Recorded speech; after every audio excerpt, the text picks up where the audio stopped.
Hello and welcome to this week's episode of You Got Mail. I'm your host Bella and we're here for another week, which is very exciting because I've had a jam-packed week. And did I realise how jam-packed my week was going to be when I set out on Monday? No, I did not. So let's discuss. I went to London for one night only. I went down to see my grandparents and the next day I hung out with my grandparents in the morning. Then I got the train into London, met my friends for lunch, met my other friend for a coffee. Then I went to a gallery, and then I misread when peak train tickets were and had to wait for 2 hours in London Euston Station. And everyone knows that was the worst station.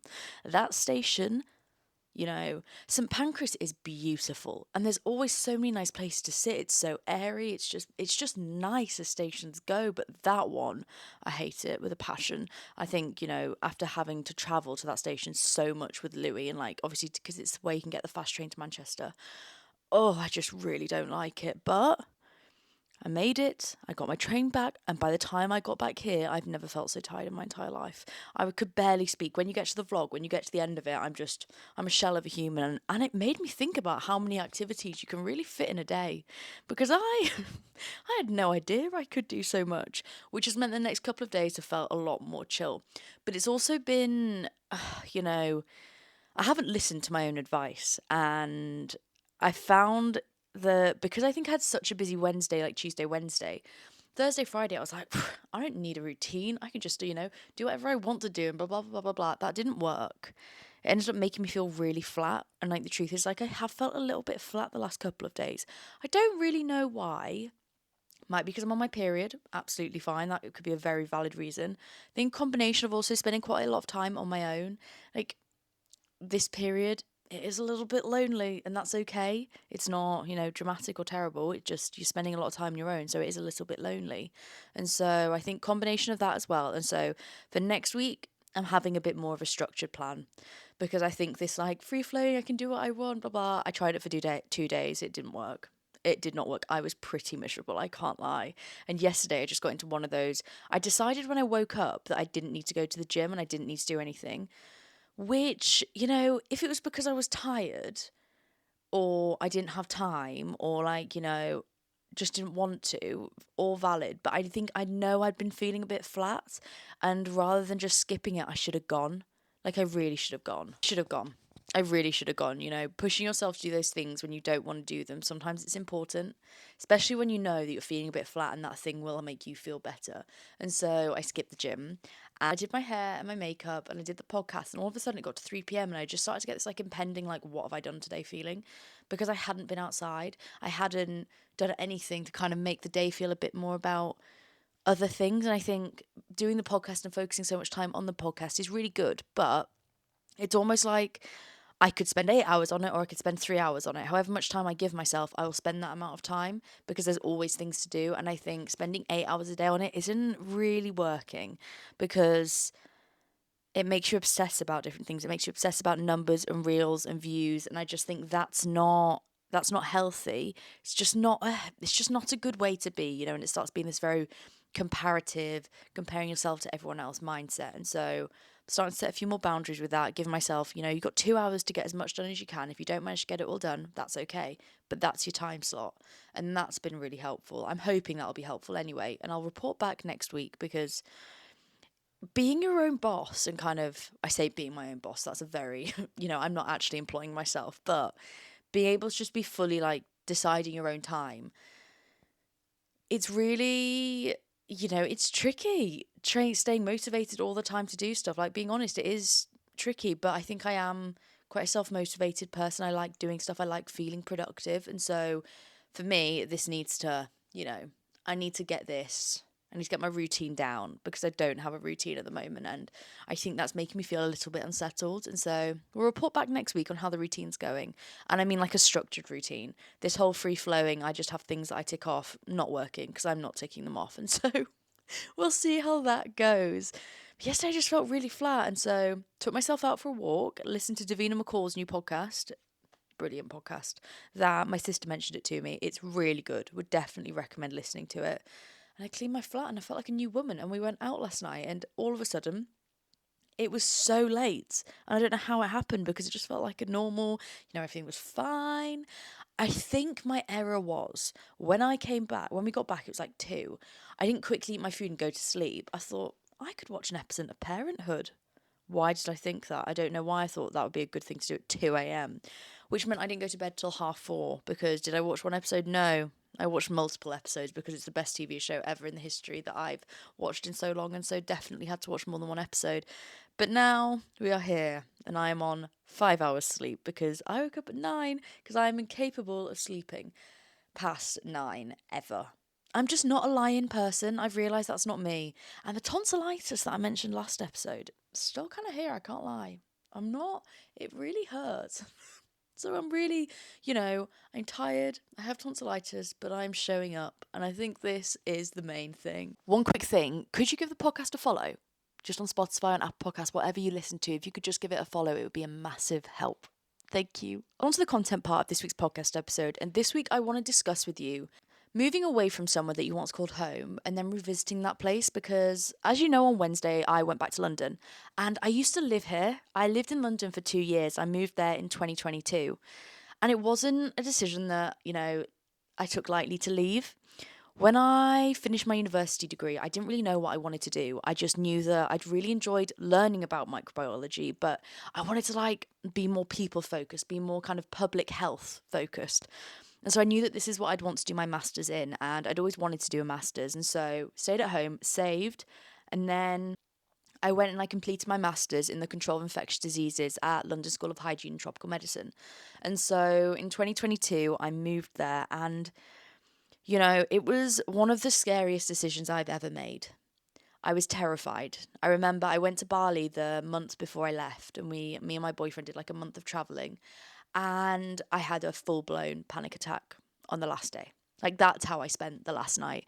I was crying, I was hyperventilating, I was not in a good way just because I was so terrified of this change that I'd led myself to. I was just sat there and I remember thinking like, why have I done this? I have chosen to move my entire life to London and I know no one there. I knew no one. And I often look back and I think, like, why did I choose London as a place to go? My boyfriend lived in Manchester and I could have done the Masters at the University of Manchester. My family live in Scarborough, that's closer to Manchester. I had friends in Manchester, Manchester made a lot more of a logical sense to move to. But for some reason, I just knew I had to go to London. And I think there's this thing about me that I need to prove things to myself in order to know that they're true. And one thing that I really needed to prove to myself was that I could create a life for myself. That I could create a life that I really enjoyed living. Because I think when you fall in love with someone really young, I met my current boyfriend when I was 19. And so we've been together nearly 4.5 years, 5 years in July, which is crazy. That's crazy.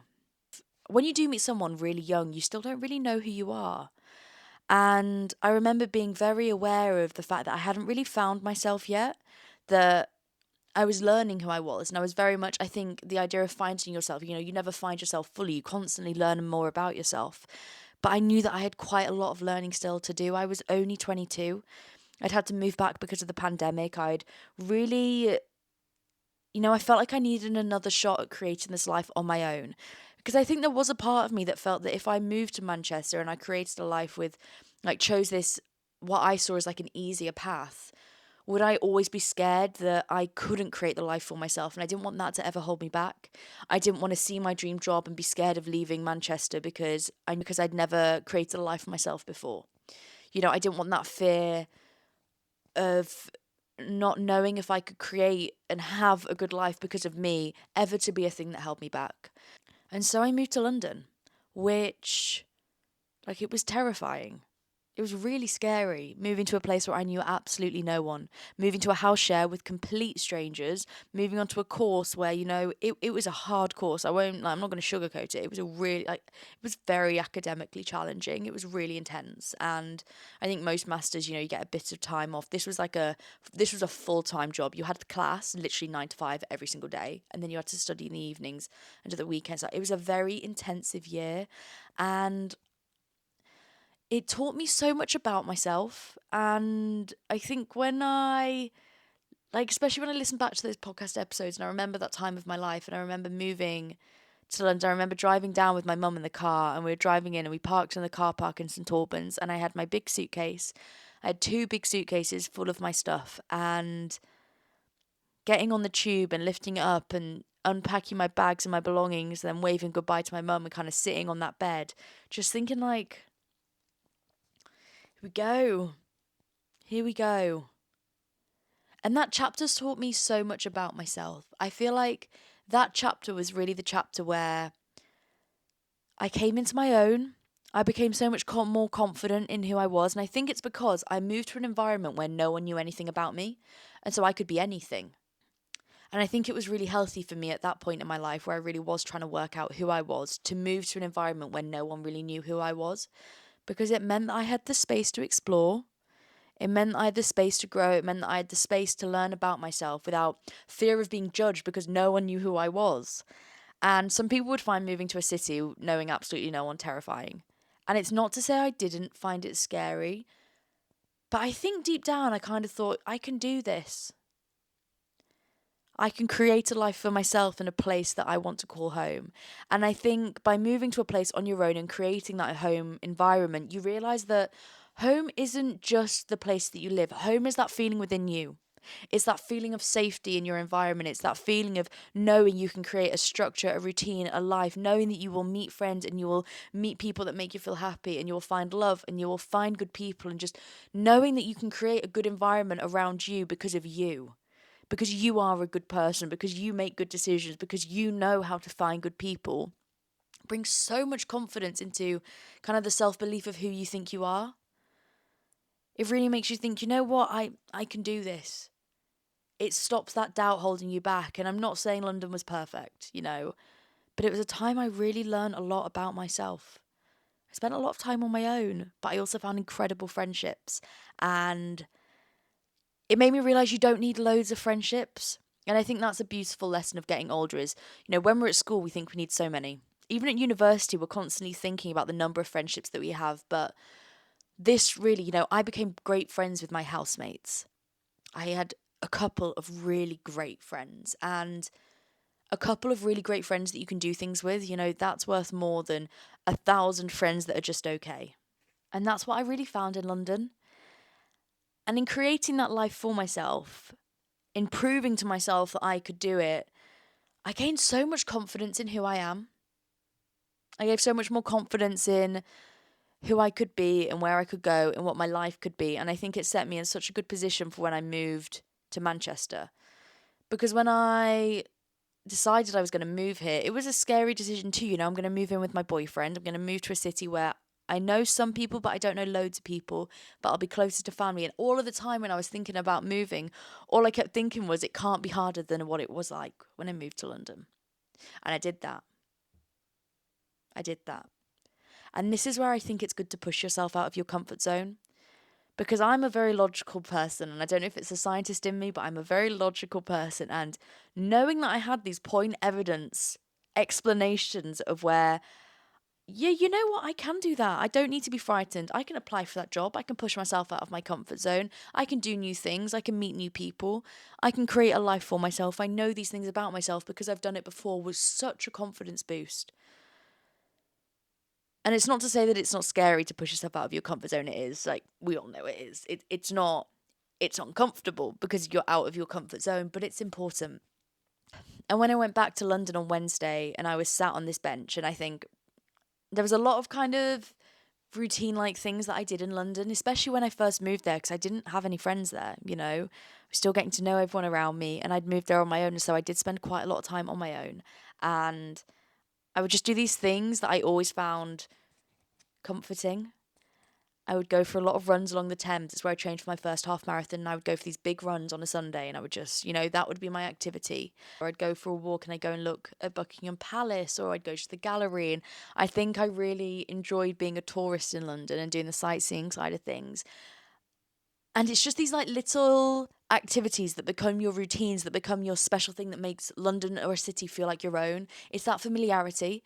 I started to get familiar with the London that was my London, and it started to feel like home. And when I revisited on Wednesday, I was walking on the Thames, And I was thinking about all the times that I'd run there before and all the different versions of me that had looked at the exact same view. And I went to my favourite gallery and I went to the Courthold, which is my favourite gallery. And I sat and I looked at this painting and I remember the first time I saw it, that same feeling of just, excitement, and it was meaningful. And I know you might think like, well, why did you find that painting meaningful? But I think I remember finding it when I was doing my masters and I was finding everything quite hard. And it's like a really beautiful landscape of the Mediterranean and thinking like it's like escapism. Felt like an escapism, like what's it called? Like a mirage. Is it a mirage? I don't know if that's the right word. We're going to move on from that part. But you know what I mean? It felt like just something really beautiful. And I was like, I'm going to see, like, there are places like that out there. That's what I want to aspire to. And I was sat in the same gallery and I was looking at the same painting. And, I'm at a point right now where there is a lot of change going on. I don't know what I'm going to do next. And that's a bit scary at points. But seeing that painting again, I was like, that's what I want. That's what I'm going to find. And when we look at these things that we've seen before, it's really interesting to reflect on the past versions of us that have been in the exact same position. And it was really comforting to go back to London, to think of the versions of me that were in that city and like the kind of the hardships I faced then, the change that I faced then, and how it was all okay. It was all okay. We think a lot when we're growing up about self-growth, and I know we talk a lot about this on the podcast, and we often think about self-growth in a way of, you're like a plant, you're growing upwards. But I think we forget about the roots too.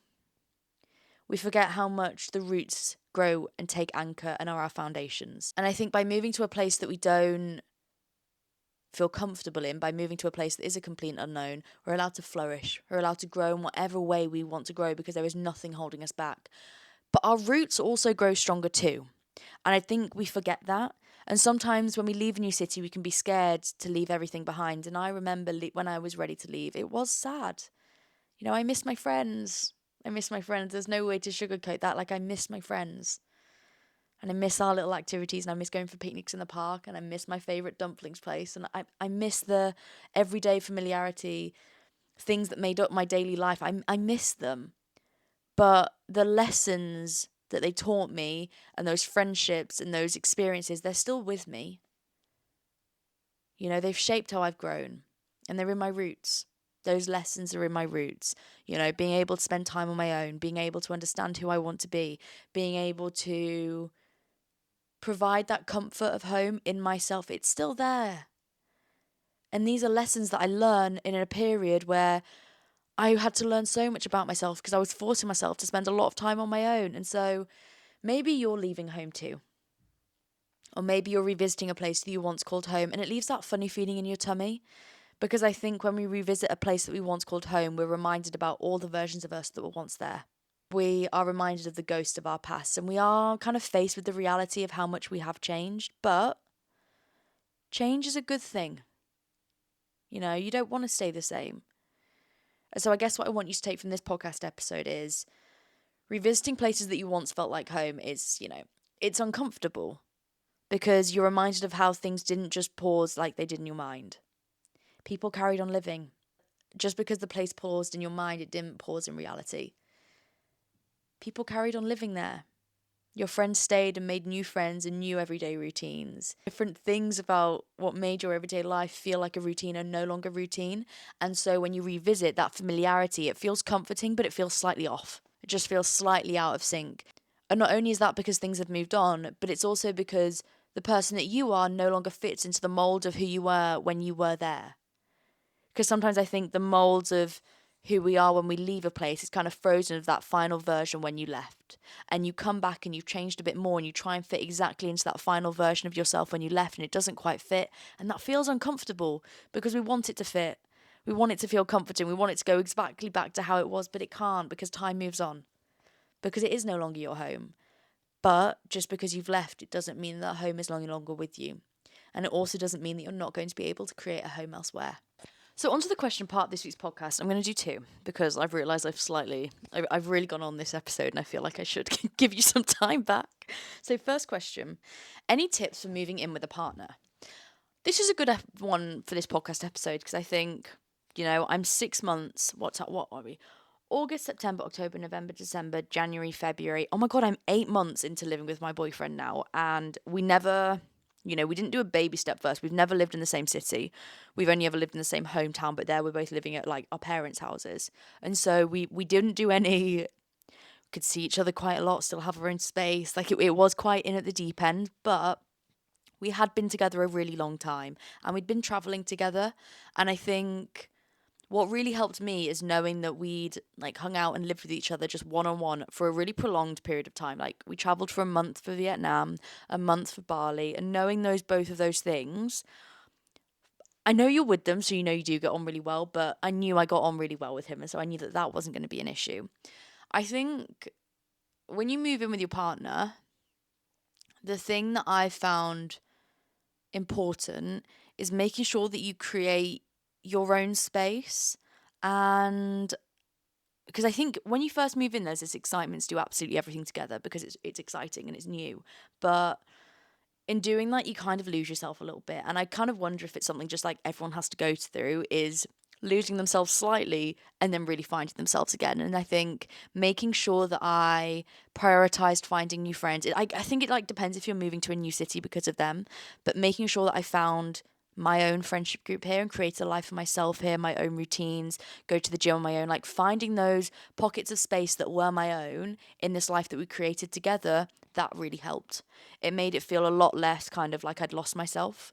Because I think when you move in with someone and your identity becomes merged with someone else's identity, can be a little bit intimidating to kind of then sit back and think like, who am I in this still?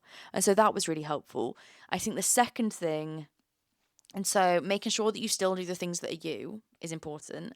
And then I think the second thing is that now you live together, you need to make sure you still make effort.